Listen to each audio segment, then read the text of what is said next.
E se eu dissesse a você que nosso governo está ocultando provas definitivas da vida alienígena? Uma pesquisa recente revela que 40 milhões de americanos viram ou conhecem alguém que avistou um OVNI. Mas políticos e líderes militares continuam a negar a existência de extraterrestres. Finalmente, pessoas de dentro do governo estão quebrando o silêncio e revelando a verdade sobre o que sabem e por que ocultaram tudo.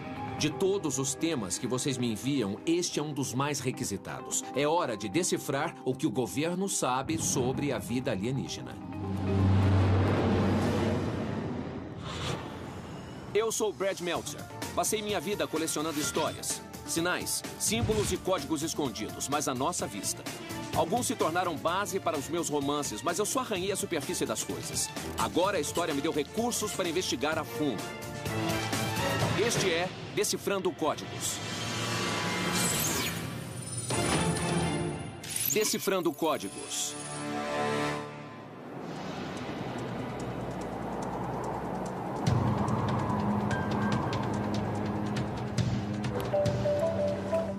Oi, Brad. Oi, Brad. Eis as novidades. Quem está preparado para ter um contato de terceiro grau? Ah, sem essa. Como em Alien? Tá legal, eu posso sentir daqui o ceticismo de vocês. Só um pouco. Eu acho que sou eu. Bom, eu devo dizer que há várias pessoas de excelente renome e muito inteligentes que discordariam de vocês. Sério? Como quem? O ex-presidente Ronald Reagan. Fala sério? É? O ex-presidente Jimmy Carter. O quê? O ex-primeiro-ministro Mikhail Gorbachev. Eles foram chefes do Estado e podem ter evidências. É Eu tô estranho. dizendo que as pessoas realmente acreditam nessas coisas. E o primeiro lugar que deveriam visitar é o local do mais famoso incidente americano com OVNI. Roswell, Novo México. Tá. Você pode pensar que já ouviu isso antes, mas tem mais. Eis o que a maioria das pessoas sabe sobre Roswell, Novo México. Em julho de 1947, um porta-voz do governo publicou uma matéria no jornal dizendo que haviam recuperado um disco voador. No dia seguinte, os militares retiraram a declaração e alegaram que o objeto era apenas um balão meteorológico, não um disco voador. Mas o que a maioria das pessoas não sabe é que em junho de 1947, um piloto chamado Kenneth Arnold, sobrevoando o estado de Washington, reportou ter visto algo estranhamente similar. Ele avistou objetos luminosos em formação de V à velocidade de 2.720 km por hora e disse que eles voavam como pires lançados sobre a água. Arnold se tornou a primeira pessoa a relatar um disco voador e fez isto apenas 2 semanas antes de Roswell.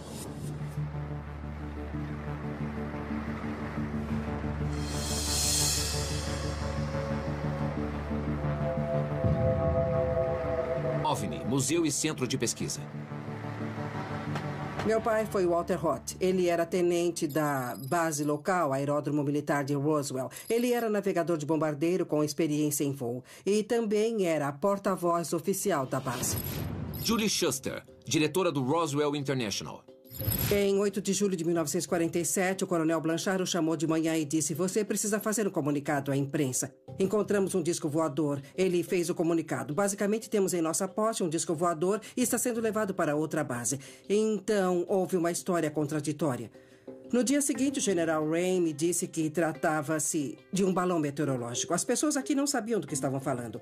Eles apenas disseram: "É um balão meteorológico. É confidencial e pronto."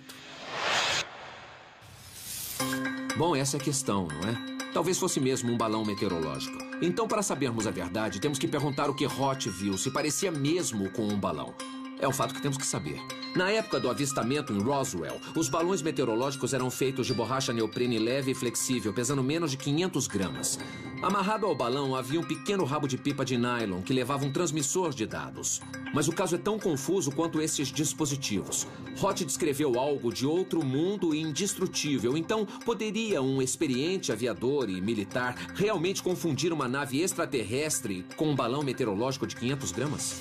Você já teve uma conversa séria com o seu pai do tipo: "Ok, pai, o que você realmente viu ou o que você sabe?" Ele manuseou os destroços. Ah. Um dia eu perguntei a ele sobre detalhes do disco. Tinha 7 metros de diâmetro. Ele disse coisas do tipo: não dava para queimá-lo, não dava para rasgá-lo, não dava para cortá-lo. Isso me mostrou que aquilo não era desse mundo. O seu pai viu os corpos? Meu pai viu alguma coisa embaixo de uma lona em um hangar.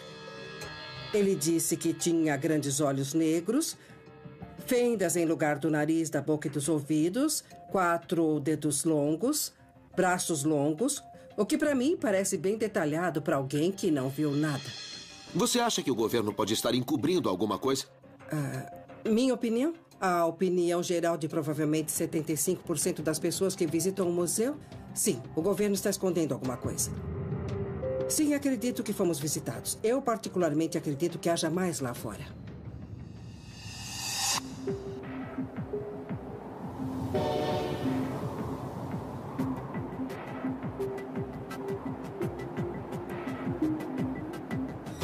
Precisamos entender o que temos aqui. Esta aeronave pertenceu à unidade Bombwing 509, que lançou as bombas atômicas em Hiroshima e Nagasaki para acabar com a Segunda Guerra Mundial. Estas unidades não eram típicas, eram as melhores que tínhamos. Os melhores pilotos, os melhores navegadores. Dizer que podiam manusear e lançar bombas nucleares, mas eram estúpidos demais para saber a diferença entre um balão meteorológico e um disco voador, é uma coisa em que eu não acredito. Dennis Baltazar, engenheiro. O prédio atrás de nós era o Hangar 84, em 1947. Os destroços encontrados no rancho 100 quilômetros a noroeste daqui foram trazidos e armazenados neste hangar por um curto período de tempo. Nós também temos testemunhas que alegam ter visto corpos dentro do hangar. Um corpo do incidente? A maioria das pessoas com quem conversei disse que eles eram o que chamaríamos de humanoides. Walter Roth me contou que viu um corpo no chão parcialmente coberto por uma lona. E disse também que era do tamanho de uma criança de 12 anos. Eles tinham as características de um humano comum, exceto pelos grandes olhos e a grande cabeça. Dizem que eles têm 4 dedos em vez de 5, são bem magros... Diferente de tudo o que alguém já viu. Qual é a sua opinião sobre este humanoide? Com base nas informações que obtive nos últimos 15 anos, 15 ou 20 anos de testemunhas, eu tenho que acreditar que não era deste planeta. É fácil pensar que estes relatos foram influenciados por imagens populares e filmes da época. Porque olhos grandes, cabeça oval e pele cinza é a descrição de todo alienígena que você já viu em filmes de ficção científica, não é? Mas muitos destes relatos surgiram depois de serem vistos extraterrestres. E muitos filmes alegam ter se baseado nas descrições feitas por essas pessoas. Então quem veio primeiro? A galinha ou o ovinho verde? O que aconteceu com os destroços que foram encontrados? Os destroços, até onde sabemos, foram levados para a base da Força Aérea Wright-Patterson, em Dayton, Ohio. E hoje estão na Área 51 por motivo de segurança. Então o senhor está dizendo que provavelmente ainda há destroços na Área 51 da nave que caiu perto daqui. Com certeza há. É difícil entrar na Área 51? Não existe nenhuma chance. Eu estive lá em 2006, a uma estrada de terra de 21 quilômetros até lá. E não existem cercas. Há muitas placas. Uma delas diz que o uso de força letal é autorizado. E eu acredito nisso. A região é patrulhada por aviões F-16 e helicópteros. Eles têm esferas no topo dos postes para que os pilotos saibam o limite da área. E há uma câmera num poste de 10 metros. Tô ficando com vontade de ir lá. Então Há vá. algum lugar para se esconder lá? Não. E eles sabem que você está vindo pela estrada, tanto que quando eu cheguei ao portão, acho que já sabiam da minha placa, de onde eu era. Se entrarem lá, provavelmente vocês vão ser presos e vão saber onde vocês estão pelo resto de suas vidas.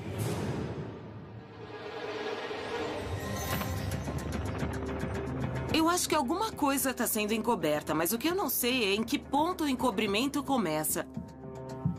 Bom, vamos começar com o primeiro comunicado à imprensa. Soubemos através de Julie Chester que seu pai fez esse comunicado à imprensa e antes que o dia terminasse, o comunicado foi retirado e alterado. Eu tô com você. Alguma coisa aconteceu. Eu só não sei exatamente o que foi. Um objeto voador estranho. Uma informação que eles não querem divulgar vaza e eles pensam, precisamos controlar isso. É um encobrimento de pelo menos 6 décadas. E também há um mistério sobre o que está vendo na Área 51. É uma área gigantesca de terra. Acho que podemos todos concordar em um ponto. Alguma coisa caiu em Roswell em 1947, não foi um balão meteorológico. Não Com era toda um balão. certeza. E eu acho que também podemos concordar que nós precisamos ir até a Área 51.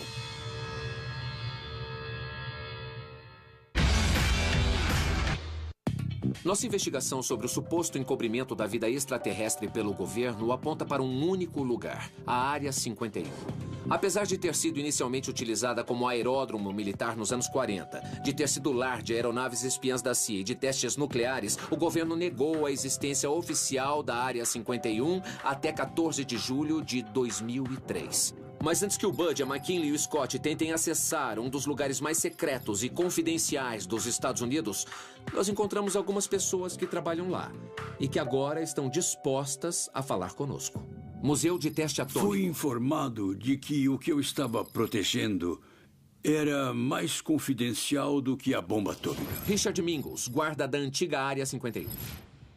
Posso perguntar o que o senhor estava protegendo?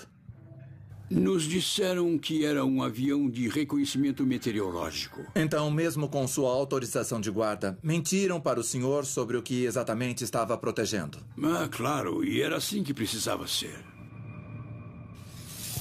Este é o cara que você quer ao seu lado. Eu adoro esse homem. Ele foi uma das primeiras pessoas a servir na Área 51. Recebeu uma ordem para ficar calado em seu primeiro dia, em 1957. E esta ordem nunca foi oficialmente revogada. Eu quero que ele nos conte absolutamente tudo. Mas ele ainda está honrando suas ordens. Temos que respeitá-lo. Mas você acha que eu não vou perguntar o que ele viu na Área 51? Claro que vou.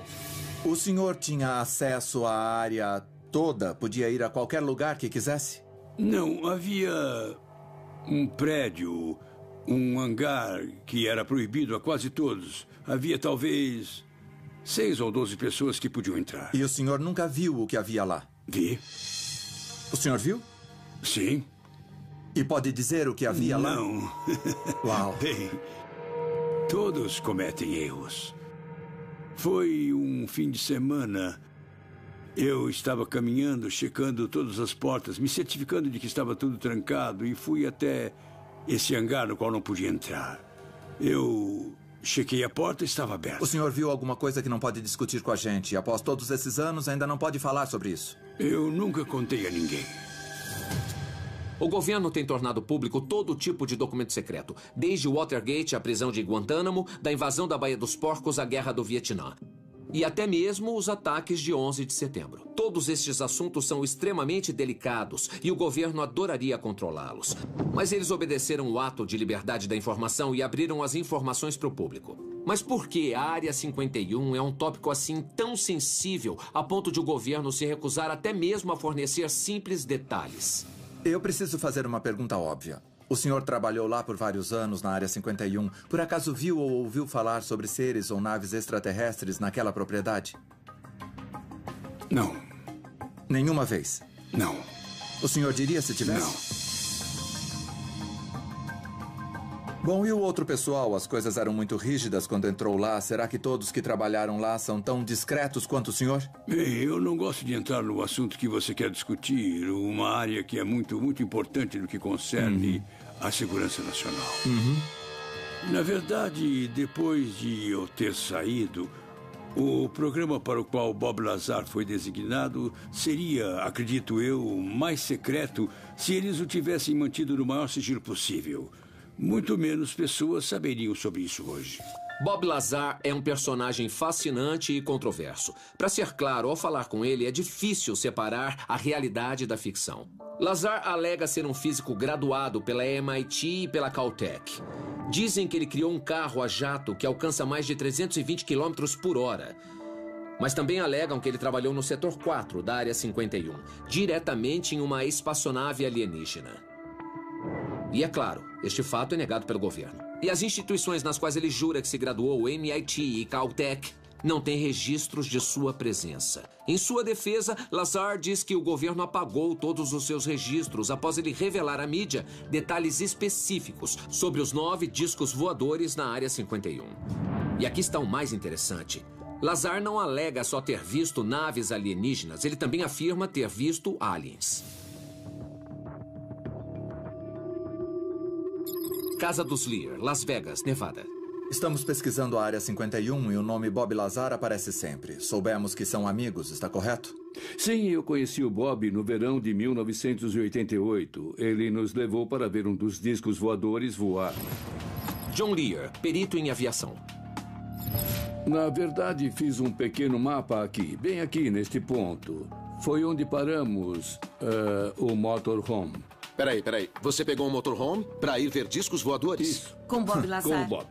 Nossa. Eu armei meu telescópio Celestron. Nós estávamos aproximadamente nesta posição. Olhamos sobre as montanhas e vimos um disco subir, ir para a esquerda, para a direita. E isso acontece?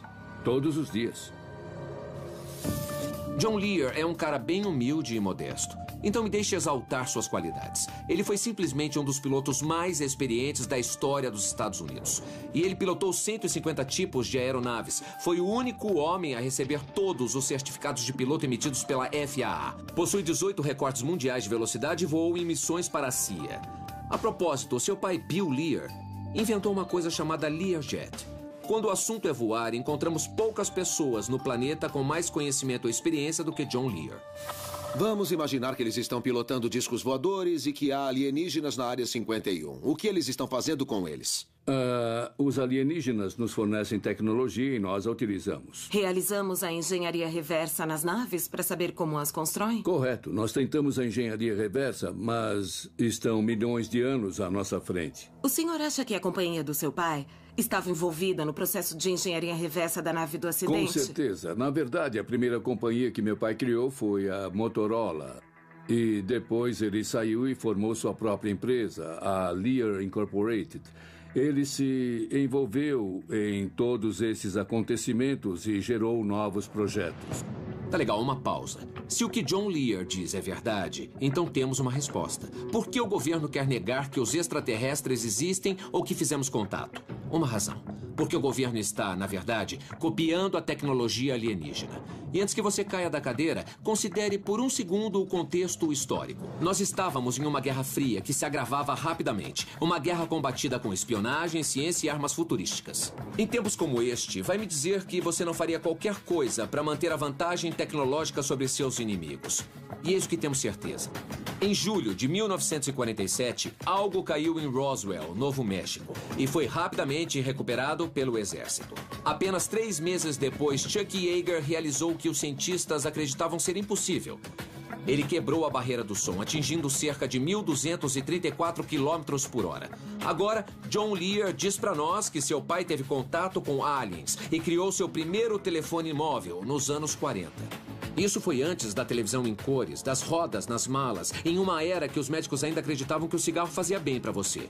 Em 1969, a Motorola fez um grande avanço, como na frase "um pequeno passo para o homem, um grande salto para a humanidade".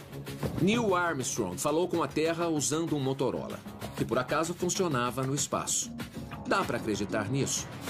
John, muitas das pessoas com as quais falamos e que tinham acesso como guardas levam isso muito a sério e não falam sobre as coisas que viram. Por que Bob Lazar quebrou o silêncio, por assim dizer?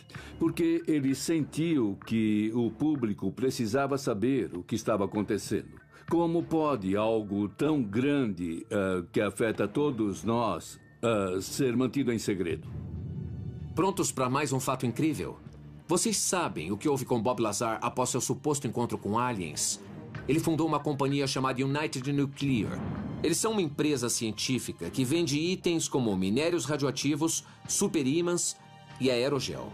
O material sólido mais leve e de densidade mais baixa que o homem conhece. Esta coisa é tão leve que pesa só 3 vezes mais do que o ar, mas pode suportar 1000 vezes o seu peso. E seu ponto de fusão é de 1.200 graus Celsius. Eu sei que sou estranho, mas temos que admitir. As pessoas que alegam ter tido contato com alienígenas parecem ter subitamente criado materiais e tecnologia nunca antes vistos na Terra. Como eles conseguem manter este segredo por tanto tempo? Eles são muito bons em guardar segredos. Eles já vêm fazendo isto muito antes de Roswell. Cobrem tudo muito bem, até estarem prontos para revelar alguma coisa. Nada vaza. Vocês não fazem ideia do que não sabem. Até este exato momento, nossa investigação sobre o suposto encobrimento da vida extraterrestre pelo governo revelou incríveis histórias sobre pessoas avistando naves extraterrestres e corpos de alienígenas. Oficialmente, tudo o que o governo diz sobre a Área 51 é que se trata de uma base de operações próximo a Groom Lake, Nevada. Mas nós confirmamos que é um local de testes para aeronaves e armas experimentais utilizadas pela Força Aérea e pela CIA. Alguns dizem que é um depósito para OVNIs e alienígenas mortos depois de caírem na Terra. Outros dizem que os alienígenas não morreram. Imagens da Área 51 nunca apareceram nos mapas do governo, da aviação ou mesmo da navegação. Mas há rumores de que existe uma linha aérea secreta, exclusiva para o transporte dos funcionários da Área 51. O aeroporto supostamente fica em um aeródromo não marcado, completamente oculto, a menos que saiba para onde olhar.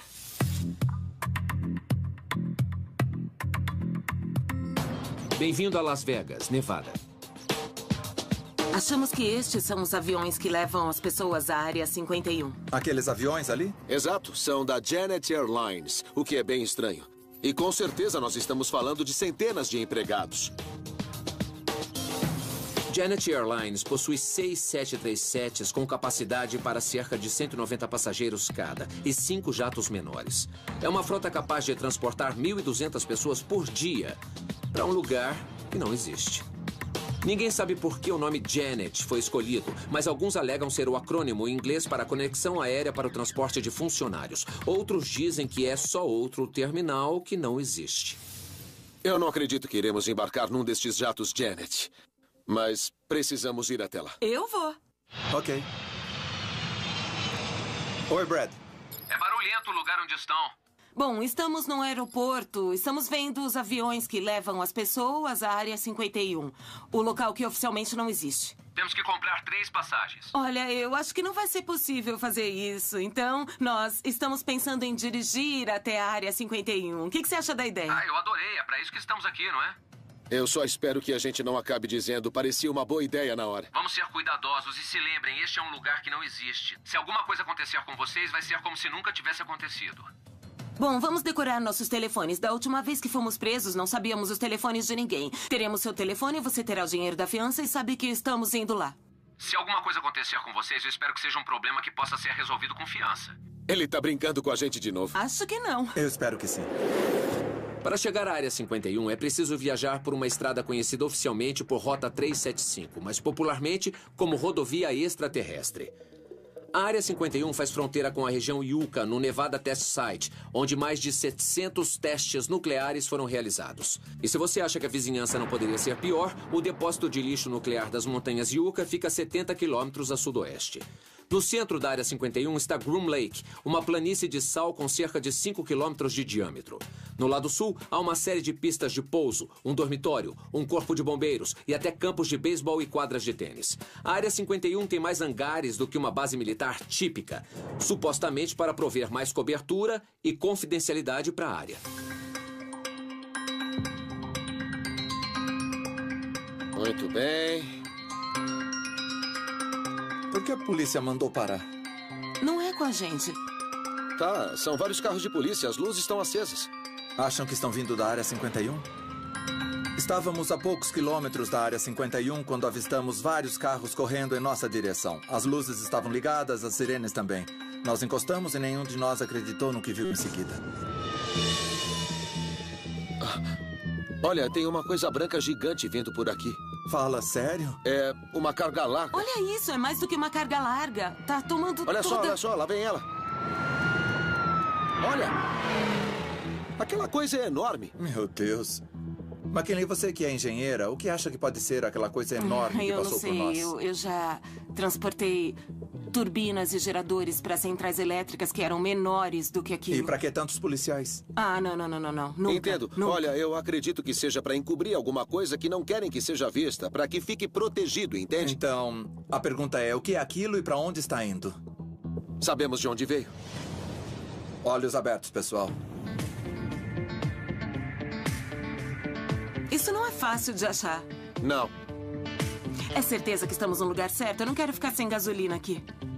Claro que não está no GPS, então... Onde está a nossa referência? Pro oeste? É. Tá, isso deve estar certo. Eu nunca vi nada tão deserto, nem a tundra do Alasca. É bizarro, não parece ser da Terra. Seria um bom lugar para alojar alienígenas. Eles podem alojar qualquer coisa na Área 51, qualquer coisa. Vejam como é difícil chegar lá. Bom, se tiver sorte, pode chegar voando. Tem placas de aviso logo ali. Oh. Aviso, instalações da Força Aérea Americana. Punição máxima, multa de $1.000, 6 meses de prisão ou ambos. Segurança reforçada. Peraí. E o que será que quer dizer segurança reforçada? Eu acho que tem 2 pessoas naquele carro. Onde está o carro? No topo daquela colina. Ah, já vi. E não tô gostando. Vocês querem ver o que é que está acontecendo? Sim. Vamos checar. Espere. E nós? Ficamos aqui? Eles ainda estão imóveis.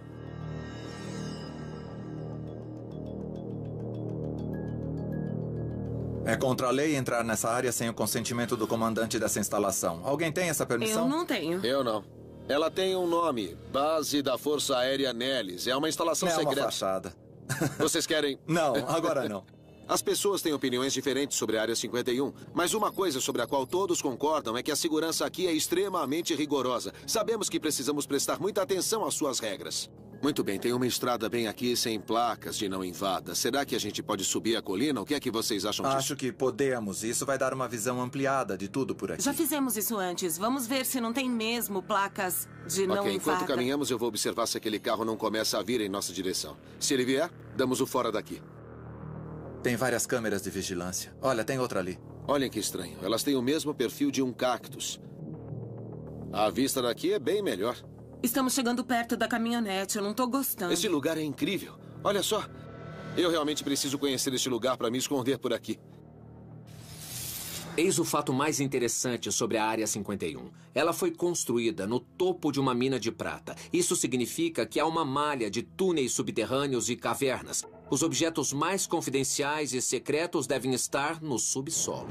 Então, o que temos são câmeras de vigilância à esquerda. Temos uma caminhonete no topo da colina, à nossa frente, com 2 homens dentro. E temos um tipo de base de informações no topo da montanha mais alta desta área. Só porque esse é um bom esconderijo não significa que tenha naves e corpos alienígenas. Eles podem estar escondendo qualquer coisa.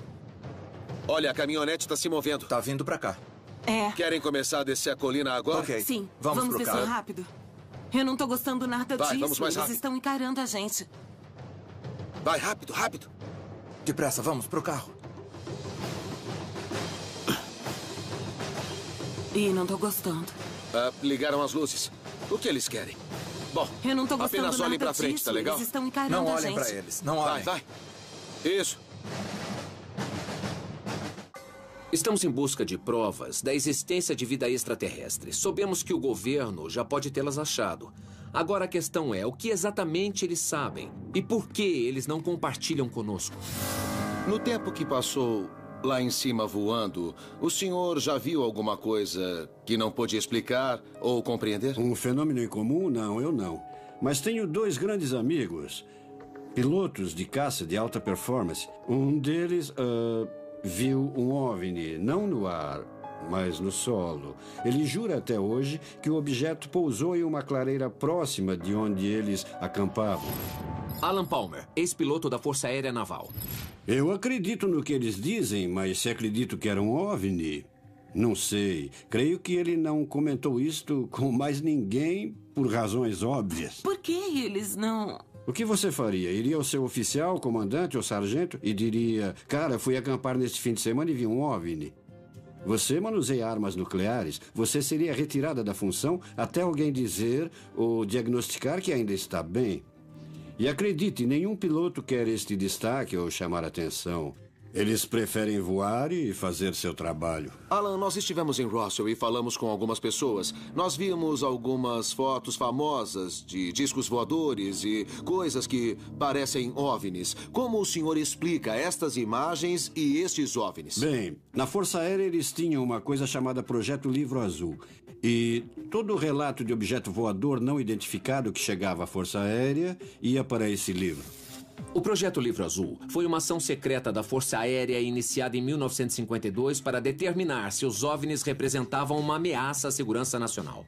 Antes de encerrarem o projeto, eles investigaram 12.618 relatos. Quando o Projeto Livro Azul foi revelado, a Força Aérea desconsiderou 97% dos avistamentos. Mais tarde foi relatado que 22% dos avistamentos não puderam ser explicados. Mas aqui está o melhor. Adivinhem quem acabou mudando de opinião? O consultor científico do projeto, o Dr. J. Allen Hynek. Ele começou o Projeto Livro Azul como cético. Mas durante a pesquisa, isso acabou mudando. Hynek acusou seus colegas militares de apatia e ignorância por rotineiramente classificarem fenômenos inexplicáveis como pássaros ou balões. Não há evidências de que objetos voadores não identificados sejam uma ameaça à nossa segurança nacional. Como ele falou, o projeto Livro Azul foi da investigação do inexplicável à explicação do não investigado. Então, pelo que eu entendi, o senhor está dizendo que existem fenômenos inexplicáveis ou objetos voadores não identificados por aí. E realmente vale a pena considerá-los e pesquisá-los. A verdade é que ainda há ocorrências e avistamentos de objetos que as pessoas não compreendem.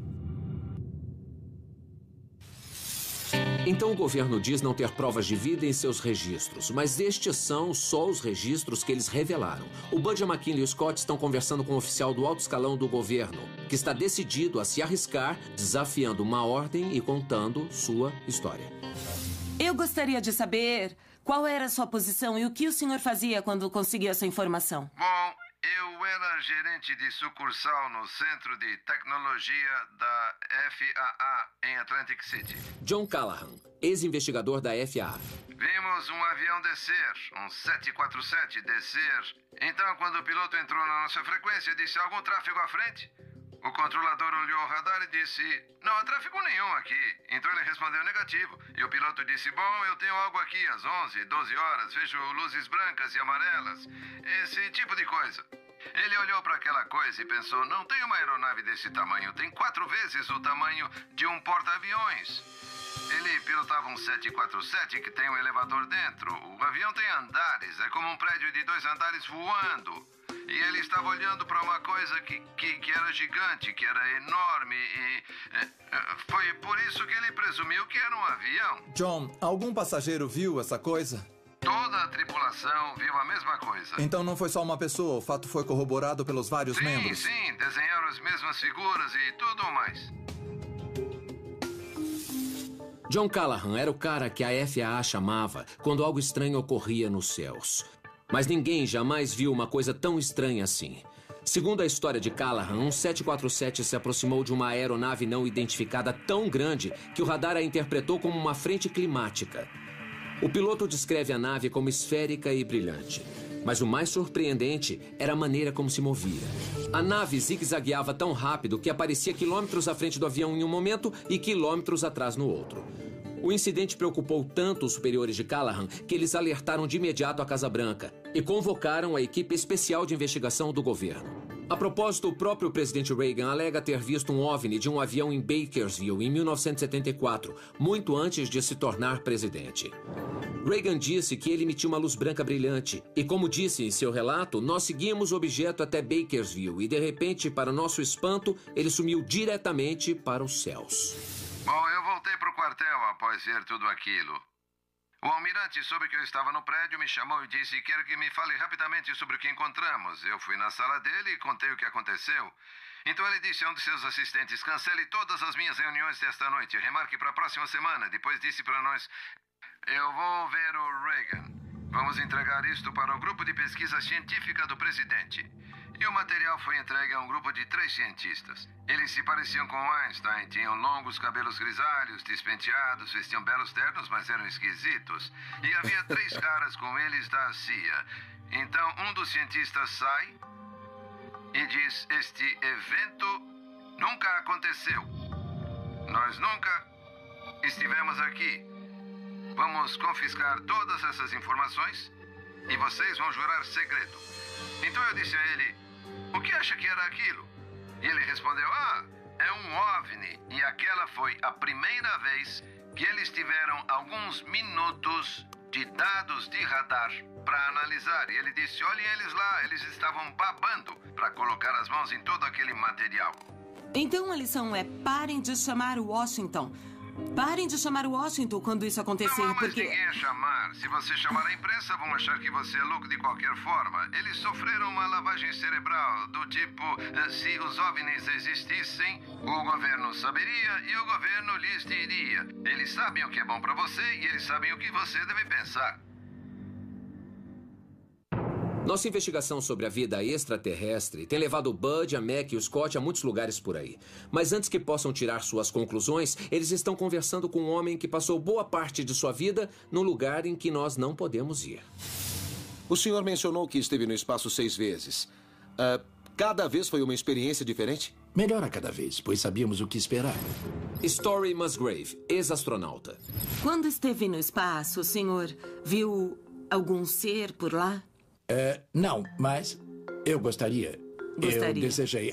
Sim. Mas o senhor acha que há outro tipo de vida lá fora, mesmo não tendo evidências de que eles visitam nosso planeta? Toda vez que uma foto é feita com o Hubble, são 2.000 galáxias vezes 100 bilhões de estrelas. Isso são 2.000 vezes 100 bilhões. Então, em uma foto, olhamos para 200 trilhões de estrelas em uma foto do Hubble. E cada vez que tiramos uma foto, temos outros 100 trilhões de estrelas. O senhor está dizendo que a probabilidade... Enorme, é uma certeza. 1 trilhão são 1 milhão vezes 1 milhão. Mesmo que a chance de existência de vida próxima a uma estrela seja de 1 em 1 trilhão, em cada foto feita pelo Hubble haveria 200 planetas com vida. Bom, um fato interessante sobre a Terra é que a pressão atmosférica, a quantidade de água, sua distância do Sol, tudo é perfeitamente ajustado para a vida. O senhor acredita que uma situação semelhante ocorra em outro lugar? É uma bela maneira de expor, sim. Mas quando há 100 trilhões de estrelas em uma foto do Hubble, muitos fatores não precisam estar corretos e você ainda terá 1 trilhão de planetas com vida. Aquela coisa lá fora é extremamente avançada. A linha evolutiva, ela... Da outra vida? Sim, da outra vida lá no espaço. As chances deles terem 2 bilhões de anos de tecnologia. Sério? Eles estão por aí há 12 bilhões de anos. Podemos estimar a idade das estrelas pelas fotos do Hubble. O senhor acha que existe algo além de apenas uma bactéria, uma cinza lá fora, vulcânica? Eles fazem viagens interestelares. O senhor acha? Claro. Se estiverem em um ponto avançado da escala evolutiva, desenvolvendo tecnologia por bilhões de anos, a viagem estelar está acontecendo. Então, se pensarmos que em 200 anos nós passamos, talvez, de um arado puxado por cavalo para a internet, o iPhone... Para mim, nascido e criado. Quando eu era garoto, a locomotiva a diesel não existia, só a vapor. Da locomotiva a vapor a astronauta? Da locomotiva a vapor ao espaço. O que poderia fazer uma outra forma de vida em 1 bilhão de anos? Em 1 bilhão de anos. Hoje há um computador mais potente em um celular do que havia na Apollo 11. E esta nave levou e trouxe o homem da Lua. Estes são os avanços tecnológicos que qualquer baby boomer se recorda porque mudaram para sempre suas vidas. Então imaginem o que poderíamos fazer nos próximos 10, 100 ou até 1000 anos. Mas não é sobre isso que o astronauta está falando. Ele está falando de 1 bilhão de anos adiante, quando nossos descendentes olharem para nós e para nossa tecnologia como nós olhamos para os homens das cavernas. Story, se está totalmente certo de que existe outra vida por aí há 1 bilhão de anos e que estão realizando viagens estelares, por que ainda não nos visitaram? Em primeiro lugar, precisamos olhar as estatísticas.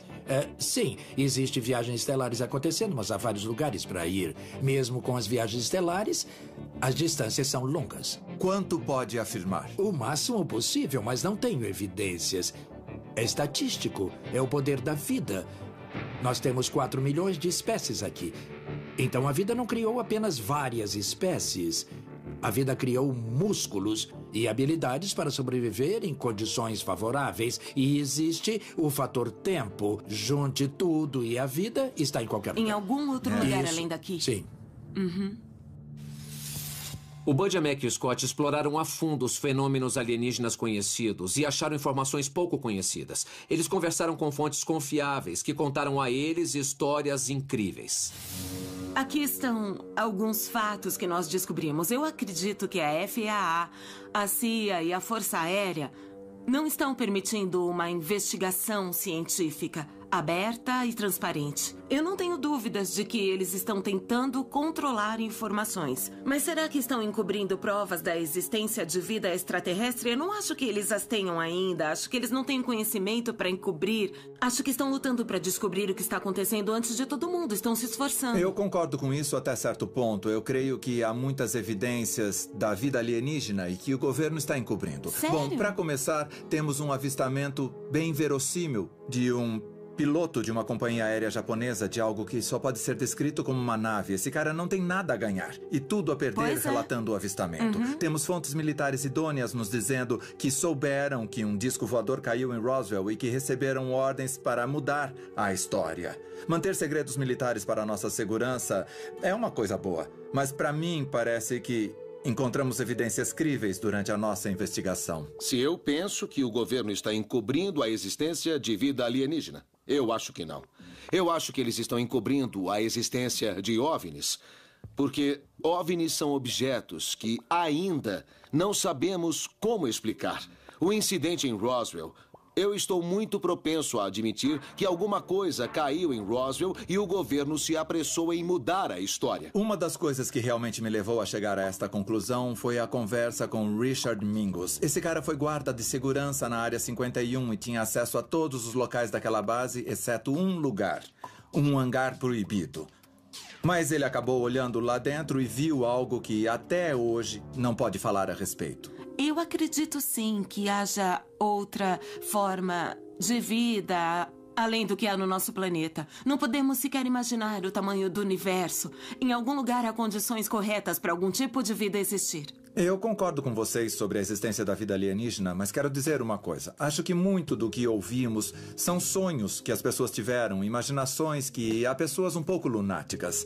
Mas muitas das evidências que descobrimos ao longo da nossa investigação me fazem pensar que talvez não tenhamos sido visitados. Isso me faz lembrar da conversa que tivemos com Story Musgrave. Perguntamos a ele de repente: o senhor viu alguma coisa? Ele pensou e disse: não, mas gostaria muito. Bom, deixa eu fazer uma pergunta. Você acha que os alienígenas existem? Em qualquer lugar do universo? Eu vi um OVNI. É brincadeira, vai.